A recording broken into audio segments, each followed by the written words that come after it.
Bonjour, bienvenue à cette capsule pédagogique qui a pour but d'explorer des relations à partir de suites non numériques à motifs croissants impliquant les notions d'aire et de périmètre, RAS 3.1 de la 6e et de la 7e année. Tout d'abord, explorons la différence entre une relation et une régularité. Dans nos programmes d'études, on définit une relation comme suit. Énoncé mathématique qui décrit un lien entre divers objets ou variables. Tandis que régularité est définie comme suit. Phénomène uniforme qu'on rencontre dans des suites non numériques ou numériques lorsque chaque terme de la suite peut être déduit à partir du terme précédent. Par exemple, soit la suite 5, 10, 15, 20, la régularité de chaque terme est 5 de plus que le terme précédent. Donc, lorsque l'on veut décrire une relation, on regarde le lien entre le nombre de la figure et le nombre d'éléments dans cette figure. Et lorsque l'on veut décrire une régularité, on regarde les bancs entre chaque nombre. Allons voir quelques exemples. En 6e année, on explore des relations à partir de suites non numériques sous la forme y est égal à ax, c'est-à-dire lorsque x est 0, y est aussi 0. Prenons l'exemple suivant.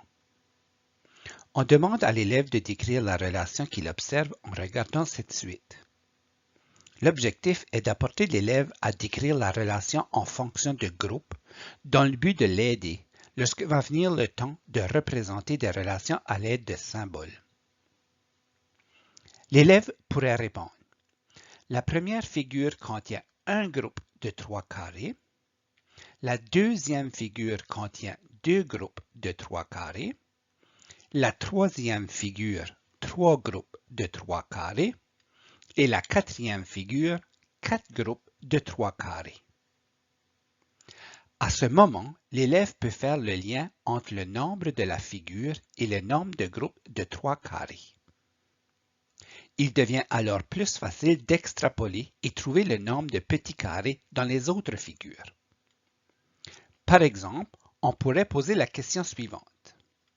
Si on poursuivait cette suite, combien de petits carrés la 11e figure comporterait-elle?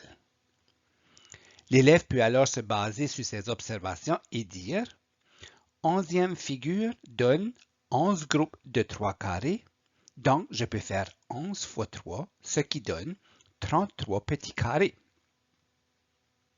Ensuite, on peut demander à l'élève de trouver le lien entre le rang de la figure et l'aire de la figure.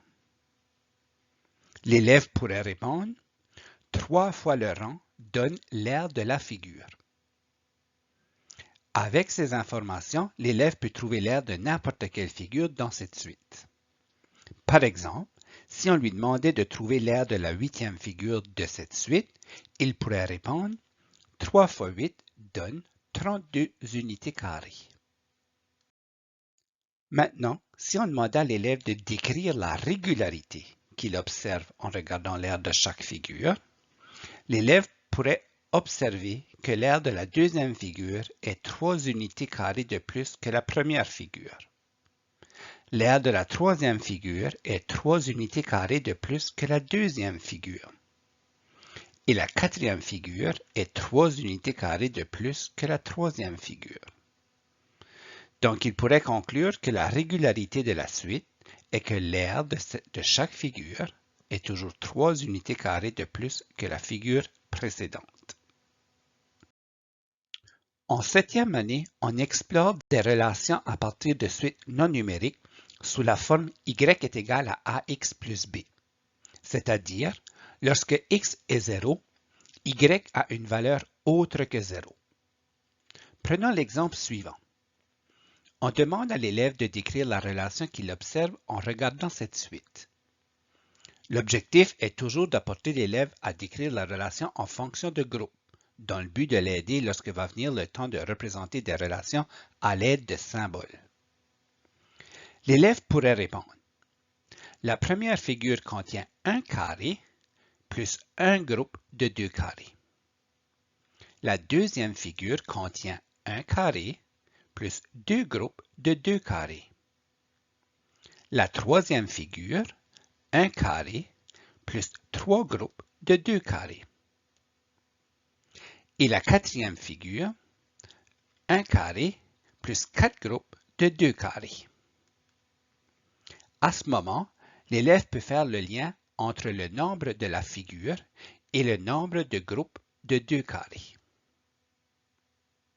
Il devient alors facile d'extrapoler et trouver le nombre de petits carrés dans les autres figures. Par exemple, on pourrait poser la question suivante. Si on poursuivait cette suite, combien de petits carrés la 10e figure comporterait-elle? L'élève peut alors se baser sur ses observations et dire 10e figure donne un carré plus 10 groupes de 2 carrés. Donc, je peux faire 1 plus 10 fois 2, ce qui donne 21 petits carrés. Ensuite, on peut demander à l'élève de trouver le lien entre la figure et l'aire de la figure. L'élève pourrait répondre 1 carré plus 2 fois le rang donne l'aire de la figure. Avec ces informations, l'élève peut trouver l'aire de n'importe quelle figure dans cette suite. Par exemple, si on lui demandait de trouver l'aire de la 15e figure, il pourrait répondre 1 plus 2 fois 15 donne 31 unités carrées.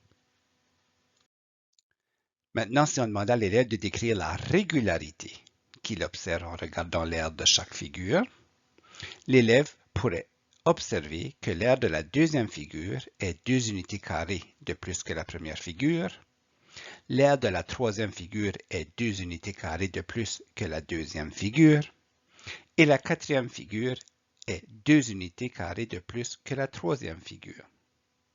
Et arriver à la conclusion que la régularité de la suite est que l'aire de chaque figure est toujours 2 unités carrées de plus que la figure précédente.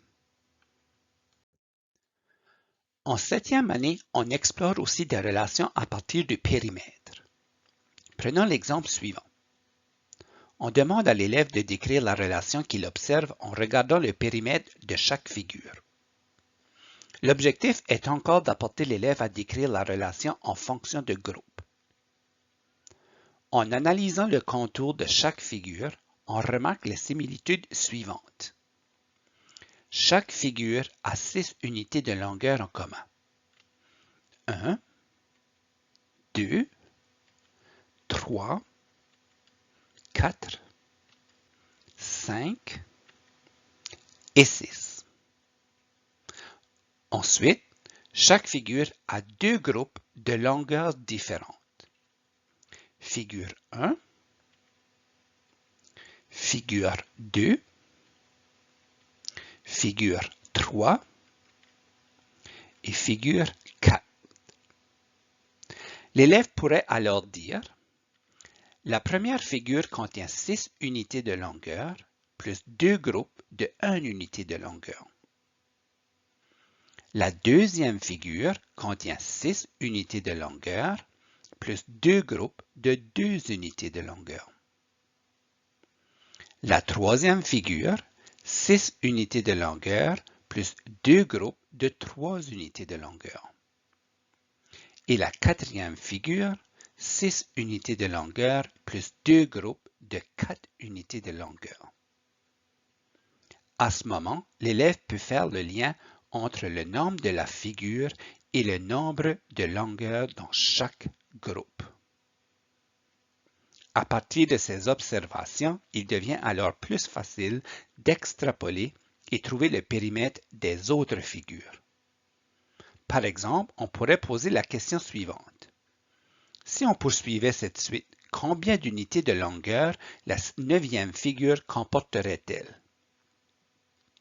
L'élève peut alors se baser sur ses observations et dire figure 9 donne 6 unités de longueur plus 2 groupes de 9 unités de longueur.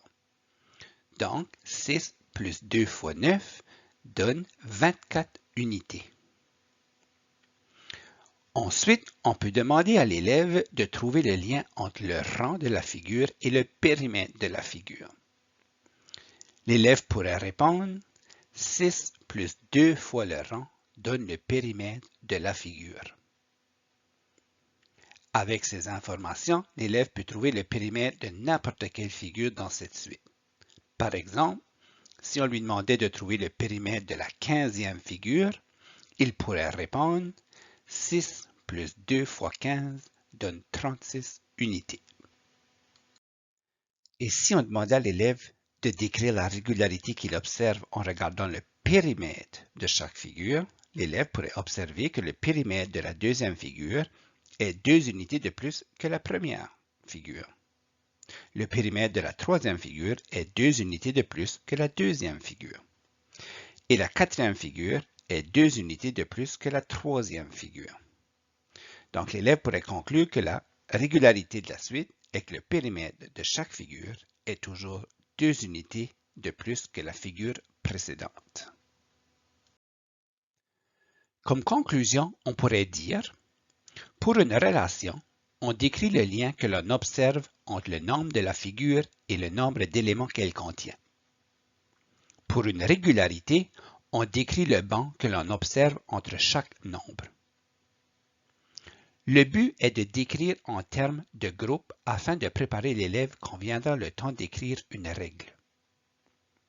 Ceci termine cette capsule pédagogique, espérant qu'elle a su vous aider à faire la différence entre ce qu'est une relation et ce qu'est une régularité.